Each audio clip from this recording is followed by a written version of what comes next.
Արսենը Բաբայան չեմ հասցրել իր հետ խոսել, որ իմանամ թե որտեղից իրեն այդ տեղեկությունը, ասաց, որ չէ, ինչ որ հեռախոսի մեջ ծրագիր են դրել եւ այդպես են գաղտնալսել, ոչ թե դրոններով։ Հա, հեռախոսի։ Այդտենց է գրել։ Ով է գրել։ Արսենը Բաբայան։ Հա, հետեւաբար։ Հալա դե դրոններով կներես էլի։ Այդ դրոններով մի քիչ հեքիաթի էլա նման։ Ասեմ անկե, պարզ ասեմ ինչի։ Դրոններով չեն կարա հետ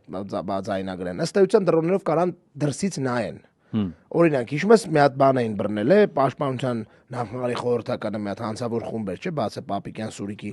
որոնք Այնտեղ դրոնով են գցում, ես ինչ մարդ։ Այս դրոնով լսելը մի քիչ ինձ էլ էր էլի բան թվում, որ մի քիչ այն չի էլի տեխնիկապես։ Այտենց հնարավորություն որ ունենային, դու պատկերացրու ինչեր կանեին։ Պարզա որ այդ իդեպ ես վստահ եմ որ Վարդան Ղուկասյանն իր